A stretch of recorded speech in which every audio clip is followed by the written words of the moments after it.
I am sorry, I forgot to unmute the microphone, so I'm going to start all over again. Uh, Sorry about that. I feel like an idiot, but anyway, hello and welcome. I'm Mario Colangelo, and this is the reboot of the Rant Reloaded. As many of you know, former President Donald Trump's hearings start on Tuesday. And while there are many speculations as to the reasons for his Manhattan indictments, such as alleged business fraud and allegedly covering up that he supposedly paid money to Stormy Daniels as hush money, but there are a few things about these indictments I find unsettling. First off is the fact that no one seems to know exactly why the former president has been indicted. I mean, wouldn't it seem that someone would know the charges at this point?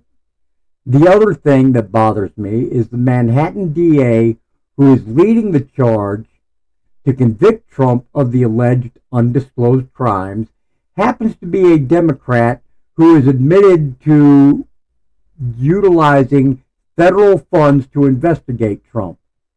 The reason I find this disturbing is that it appears to be nothing more than another attempt by the left to use the DOJ to stop Trump from running in 2024.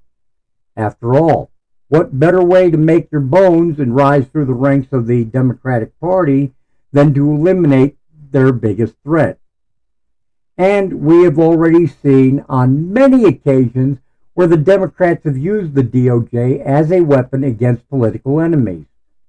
January 6th and the arresting and or placing every confirmed conservative Trump supporter that was present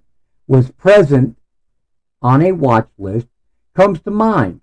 Or how about using the FBI to raid Mar-a-Lago when Trump had every right to have the documents he did, because while he was president, he had the full authority to declassify them.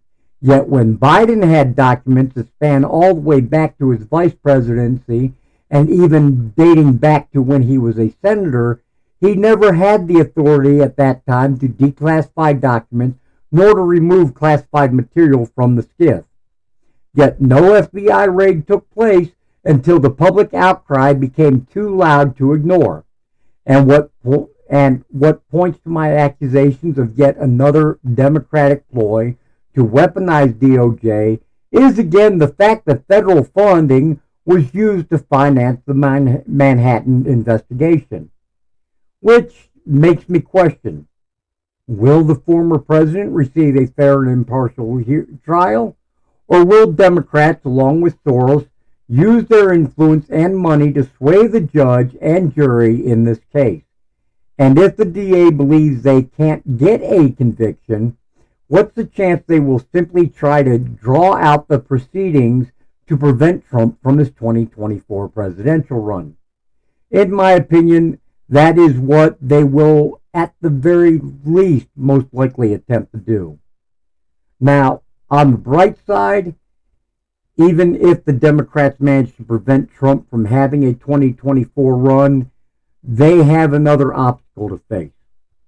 While Florida Governor Ron DeSantis hasn't officially announced his candidacy for the presidential run, there are reports that he has mentioned in private that he does indeed intend to make a bid for the Oval Office. While at this time I believe this to be a rumor, which personally I hope to be true, there have been indications of strong growing support for Florida's governor. And if the Democrats do manage to interfere in Trump's run, then it is likely that they won't be able to also overcome DeSantis' momentum. It is my opinion and my prediction that whether it be Trump or DeSantis on the Republican ticket, that Democrats really don't stand much of a chance of holding the White House in 2024 due to the several actions of current President Joe Biden. Let's be honest, since Joe took office, he has shown himself to be the biggest threat to national security by opening our borders, thus allowing a countless number of undocumented immigrants into our nation, many of whom have been on the terrorist watch list for years. Yes, Biden touts the number of people on the watch list that have been caught like a badge of honor, but for every one caught, how many have managed to slip in undetected? Couple that with the unprecedented amount of fentanyl, other drugs, and human trafficking victims pouring into our country from the Mexico border, clearly showing that the U.S. no longer has control of our southern borders. Instead, it seems the cartels are running things at the border. Since Biden took office in 2020, it has been one crisis after another for this nation. Honestly, it dates all the way back to when the Democrats captured Congress in 2016. But anyway, like I said, it's been one crisis after another for this nation, including but not limited to all the small businesses and jobs that were lost due to Democratic COVID lockdowns, which, yes, Biden says, oh, our job market is growing, all kinds of people are going back to work. Well, they might be, but you don't get credit for destroying jobs and then replacing them until you've exceeded the number of the jobs that you destroyed.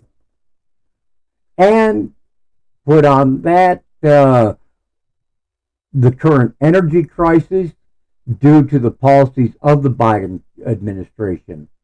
And let's not forget Biden allowing China to give us a giant big middle finger as he allowed China to float a spy balloon across the United States, gathering who knows what intel, and the Biden administration has been less than forthcoming on what data that balloon has collected or even transmitted.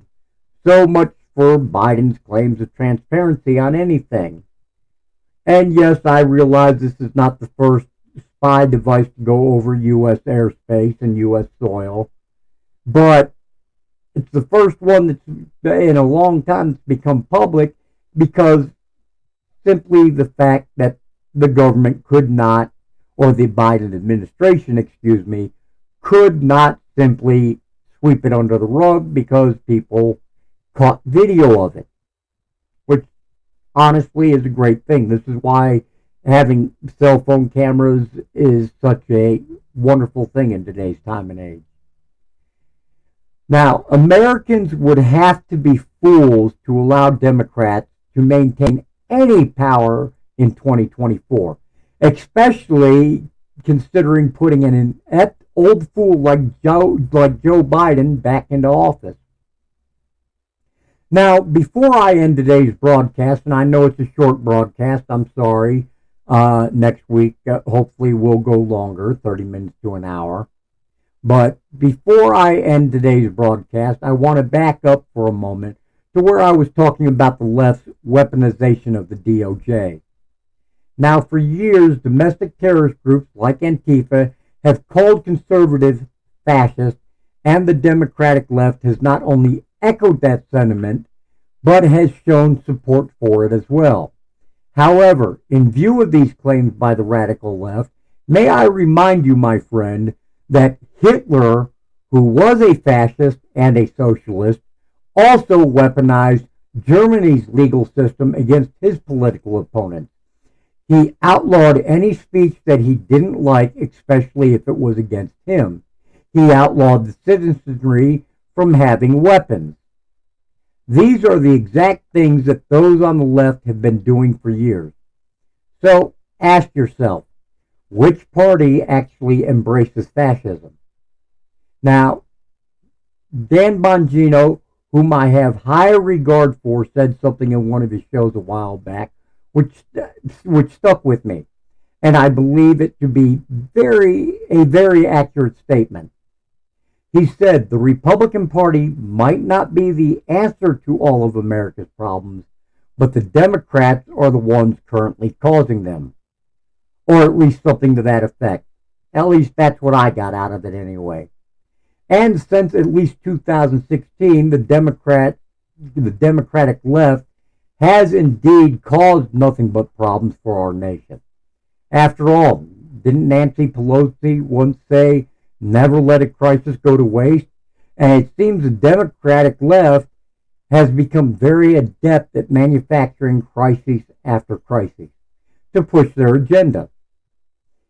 Maybe I will manage to get into that in more depth at a later date when we have a panel of guests on the show. I would love to have guests appear. And speaking of guests, if you have a webcam and microphone and are interested in being a guest on the Rant Reloaded, please visit our website at www.therantreloaded.com, all one word, and click on the guest application link in the menu. Fill out and sign the form, and I will be glad to consider having you on the show. Also, please hit those like, subscribe, and follow buttons depending on the social media platform you're watching us on to show your support for our show. And of course, donations are always welcome and appreciated through our website. You can catch us from now on every Sunday at 12 p.m. Mountain Time on Facebook and YouTube, and our website at www.therantreloaded.com or www.therantreloaded.com. Sorry. With the audio-only rebroadcast of Sunday's show being posted on Mondays on Spotify and iHeartRadio. Posting times may vary. Until next Sunday, my friends, this is Mario Colangelo saying, if today's political climate isn't pissing you off, then you're not paying attention. Thank you for watching and have a blessed week.